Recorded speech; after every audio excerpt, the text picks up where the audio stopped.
bonsoir, mesdames et messieurs, jeunes enfants et filles et garçons. Ça dépend de l'heure à laquelle vous vous trouvez, aux États-Unis, au Canada, en Afrique, partout dans le monde.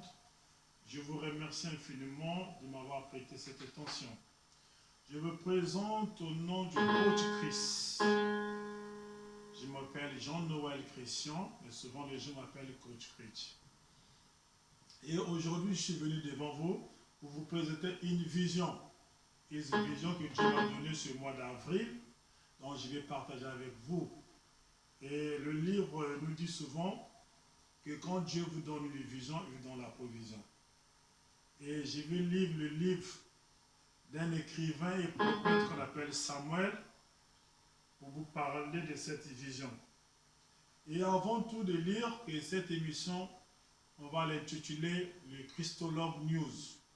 Donc chaque samedi et dimanche, on va plus parler avec notre cahier de charges, on va parler du sport à la religion. La religion au sport. Quelle est la liaison entre la religion et le sport? Et après mes études à Swansea University, j'ai fait 3 ans de sport management et on parlait souvent qu'il y a quel lien entre le sport et la religion. Donc je vais vous tous expliquer. Chaque samedi, on va parler plus du sport en général. Et puis le dimanche, on va parler de la religion. Il y aura des invités qui viendront de gauche en droite qui vont intervenir dans cette émission. Donc vous êtes les bienvenus. Alors je vais lire le livre de l'écrivain et prophète Samuel en même temps quand il a parlé de la vision. Dans le livre de 1 Samuel 3, au verset 1, il est écrit: le jeune Samuel au service de l'Éternel devant Élie. La parole de l'Éternel était rare en ce temps-là. Les visions n'étaient pas fréquentes. C'est moi très bien, je répète. Le jeune Samuel, à la place de Samuel, je peux dire que le jeune Christian était au service de l'Éternel devant Élie. La parole de l'Éternel était rare en ce temps-là. Les visions n'étaient pas fréquentes. 2.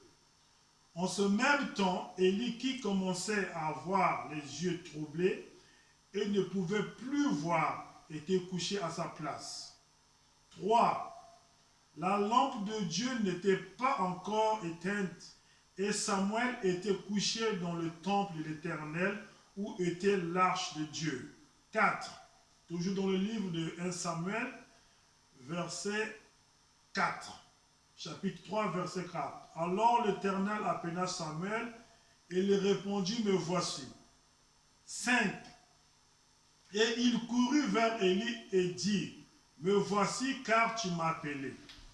Élie répondit: je n'ai point appelé, retourne te coucher. Et il alla se coucher. 6.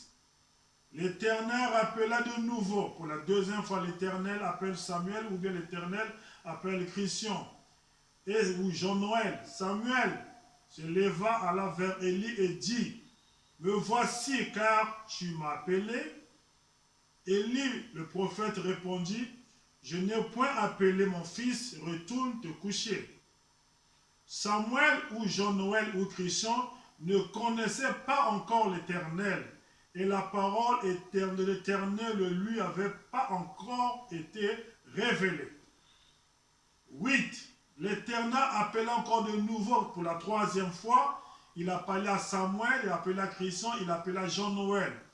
Pour la 3e fois, et Samuel, Jean-Noël, Christian se leva, alla vers Élie et dit: me voici, car tu n'as appelé. Élie comprit que c'était l'Éternel qui appelait l'enfant. Et 9, et il dit à Samuel, à Jean-Noël, à Christian: va, couche-toi, et si l'on t'appelle, tu diras: par l'Éternel, car ton serviteur écoute. Et Samuel, Jean-Noël, alla se coucher à sa place. Donc voilà, là on dit souvent que les visions étaient rares dans cette époque de Samuel. Alors que maintenant là, dans le même livre de Joël, on dit que non, les visions étaient disponibles il avait donné les visions aux femmes, aux vieillards et aux jeunes enfants. Et ma soeur et mon frère, je voulais te demander cette question pour cette émission que nous allons commencer. Le Christologue Newg, c'est le programme et encore les cahiers de charges. Quelle est ta vision pour le mois d'avril? Quelle est ta vision pour cette année 2020? Donc, soyez toujours connectés avec moi chaque samedi, chaque dimanche. Samedi, on va parler plus du sport et dimanche, on va parler de la religion. Donc, je veux te demander quelle est ta vision pour l'année 2020 et plus précisément le mois d'avril pour le confinement. Donc, je vais plus parler de la vision de Dieu dans le sport, le leadership et le man management. Qu'est-ce que ça veut dire leader et un manager? Donc, je vais faire cette différence. Donc, soyez connectés et soyez branchés chaque samedi et chaque dimanche. Samedi, on va parler du sport et le dimanche, on va parler de la religion. Je remercie tout le monde, tous les gens qui m'ont soutenu pour cette vision, tout le monde qui a prié pour cette vision. Donc, je vous remercie. On va se retrouver le samedi et le dimanche de la semaine prochaine. Soyez les bienvenus, soyez connectés. Bye bye.